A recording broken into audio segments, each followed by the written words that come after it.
Hello everyone. तो दोस्तों, Uttarakhand forest guard practice के लिए एक हिंदी का प्रैक्टिस सेट मैं आपके बीच लेकर आया हूं। और जो ये प्रैक्टिस सेट होने वाला है एक मॉक टेस्ट की तरह होने वाला है। 20 क्वेश्चन इस सेट में मैंने सिलेक्ट किए हुए हैं। इन 20 सवालों को आपको लगाना है और देखना है कि आपका स्कोर कितना रहता है। तो चलिए दोस्तों, साथ मिलकर आज की वीडियो को भी स्टार्ट करते हैं। आज की वीडियो में पहला सवाल, विभाषा किसे कहते हैं? 4 ऑप्शन है। खड़ी बोली हिंदी को, या फिर हिंदी क्षेत्र की प्रमुख बोलियों को, हिंदी क्षेत्र की शेष बोलियों को, या फिर छोटे से क्षेत्र में बोले जाने वाली भाषा को। विभाषा कहते हैं हिंदी क्षेत्र की प्रमुख बोलियों को। ऑप्शन नंबर बी हो जाएगा इसका बिल्कुल राइट ऑप्शन। बढ़ते हैं नेक्स्ट क्वेश्चन की ओर। अगला सवाल, कंठोष्ठ ध्वनि का उदाहरण है। 4 ऑप्शन इसमें भी दिखेंगे आपको। कंठोष्ठ ध्वनि का उदाहरण कौन हो जाएगा? फिर औ औ यानी ऑप्शन नंबर ए। कंठोष्ठ ध्वनि में आपने याद किया होगा ओ, औ, आ, ये सब क्या होते हैं? कंठोष्ठ ध्वनि के ही उदाहरण होते हैं। बढ़ते हैं नेक्स्ट क्वेश्चन की ओर। अगला सवाल, अब चारों में से हमें बताना है शुद्ध वर्तनी किसकी होगी। 4 ऑप्शन आपके सामने 4 दिखेंगे। इसमें से आपको बताना पड़ेगा कि शुद्ध तरीके से कौन लिखा गया है। तो अप्रत्याशित को लिखा जाता है ऑप्शन नंबर बी की तरह, है ना। तो ऑप्शन नंबर बी को राइट करते हैं, फिर अगले की तरफ बढ़ जाते हैं। अगला है, सही संधि विच्छेद हमें चुनना है निराशा का। 4 ऑप्शन है। निराधन आशा, निर्धन आशा, निधन आशा, निरधन आशा। क्या करोगे? राइट ऑप्शन निधन आशा करोगे। ऑप्शन नंबर सी हो जाएगा इसका बिल्कुल राइट ऑप्शन। अगला सवाल देखो फिर, जिन शब्दों की उत्पत्ति का पता नहीं चलता उन्हें क्या कहते हैं? अब बताओ फिर, तत्सम, तद्भव, देशज या फिर संकर। जिन शब्दों की उत्पत्ति का पता नहीं चलता उन्हें कह देंगे देशज। ऑप्शन नंबर सी को राइट करते हैं, अगले की तरफ बढ़ जाते हैं। अब अगले में हमसे पूछा गया वर्ण का अर्थ नहीं होता है। वर्ण का अर्थ जो नहीं होता है वो हमें बताना है। वर्ण का अर्थ में अक्षर होता है, ठीक है, रंग भी होता है, ये भी ठीक है, जाति भी होता है, ये भी ठीक है, लेकिन वर्ण का अर्थ सुंदर नहीं होता है। सुंदर नहीं होता तो ऑप्शन नंबर डी को राइट करते हैं, अगले सवाल की तरफ बढ़ जाते हैं। अब अगला सवाल, अंधकार का पर्यायवाची शब्द है। 4 ऑप्शन है, पंक, आतंक, घन या फिर तिमिर। अंधकार का पर्यायवाची कौन हो जाएगा इन चारों में से? तिमिर, यानी ऑप्शन नंबर डी को राइट करते हैं, अगले की तरफ बढ़ जाते हैं। अगले में हमसे पूछा गया युयुत्सु किसे कहते हैं। जो क्वेश्चन होते हैं वाक्यों के लिए एक शब्द वाले, वैसा ही ये सवाल है। युयुत्सु 4 ऑप्शन दिए जाएंगे। दूसरों को हंसाने वाला, युद्ध करने का इच्छुक, लड़ाई में शहीद हो जाने वाला, या फिर सदा अमर रहने वाला। युयुत्सु कहा जाता है, युद्ध करने का इच्छुक कहा जाता है युयुत्सु। ऑप्शन नंबर बी को राइट करते हैं, अगले की तरफ बढ़ जाते हैं। ये जितने भी सवाल हैं इंपॉर्टेंट हैं, तो इसीलिए आपको मेरे आंसर बताने से पहले अपना आंसर देना है, ताकि आप बढ़िया तरीके से अपना मॉक टेस्ट लगा पाएँ और देख पाएँ कि आपका स्कोर कितना रहा। अगला देखो फिर, फेंक कर चलाए जाने वाला हथियार कौन सा होगा? अस्त्र, शस्त्र, भाला या फिर गुलेल।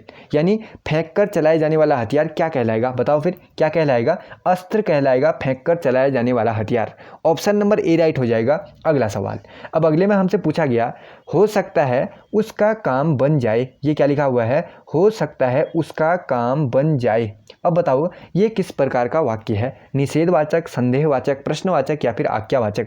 आपको देखने से लग गया होगा संदेह वाक्य में है तो संदेहवाचक हो जाएगा। संदेहवाचक क्या है यहाँ पर? संदेहवाचक, ठीक है ना।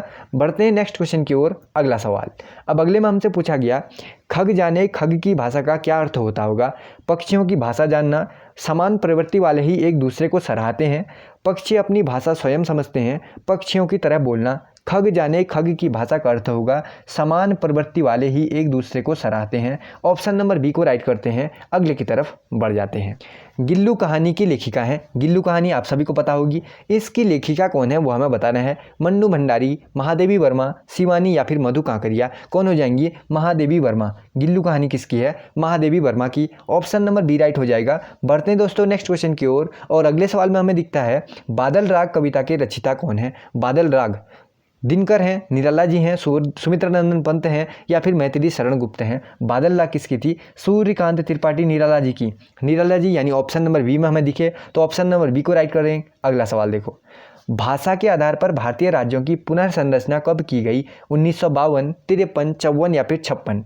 भाषा के आधार पर भारतीय राज्यों की पुनर्संरचना कब की गई? 1956 में की गई, यानी ऑप्शन नंबर डी को राइट करना पड़ेगा। अगला सवाल देखो, अब अगले में हमसे पूछा जाता है शुद्ध वर्तनी वाला हमें शब्द यहाँ पर बताना है। 4 यहाँ पर आपको दिखेंगे, उसमें से आपको बताना है प्रज्वलित किस तरीके से लिखा जाएगा। शुद्ध वर्तनी वाला प्रज्वलित किस तरीके से लिखेंगे? फिर इस तरीके से लिखेंगे, है ना।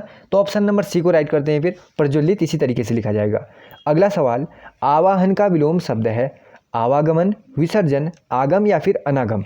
आवाहन का विलोम कौन हो जाएगा? विसर्जन। ऑप्शन नंबर बी राइट हो जाएगा। अगला देखो, सूर शब्द है, सुर शब्द, ये क्या है? सुर शब्द। सुर शब्द है, तत्सम है, तद्भव है, अर्ध तद्भव है या फिर विदेशी। क्या राइट करूँ फिर इसमें से मैं? तत्सम राइट कर लेते हैं। तत्सम यानी ऑप्शन नंबर ए को राइट करते हैं, क्योंकि सुर में आपने क्या पढ़ा होगा? स्वर ना। इसका तद्भव कौन हो जाता है? स्वर हो जाता है, सुर का स्वर, हाँ ना। ठीक है, तो तत्सम शब्द है। अगला सवाल देखो, समुद्र शब्द का पर्यायवाची नहीं है।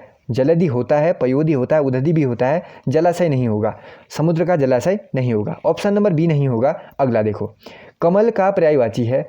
कमल का हिमांशु नहीं होता, सुधांशु नहीं होता, हिमकर भी नहीं होता, यानी कौन हो जाएगा फिर? इंदिवर हो जाएगा। इंदिवर हमें ऑप्शन नंबर सी में दिखता है, तो ऑप्शन नंबर सी को ही हम लोग क्या कर लेते हैं? राइट ऑप्शन कर लेते हैं। तो दोस्तों यहाँ पर मेरे पूरे होते हैं, आपने लगाए होंगे 20 क्वेश्चन का पूरे होते हैं यहाँ पर, जो एक हिंदी का सेट में आपके बीच लेकर आया था। इसको बढ़िया से आप लोगों ने लगाया होगा। सिंपल से क्वेश्चन थे, रिपीटेड क्वेश्चन थे, इंपॉर्टेंट क्वेश्चन थे। अगर आप अपनी तैयारी बढ़िया तरीके से कर रहे होंगे तो अच्छा स्कोर आपने इस प्रैक्टिस सेट में किया होगा। इसी तरीके से मैं जीके जीएस और उत्तराखंड की भी वीडियोज़ लगातार लाते रहता हूँ।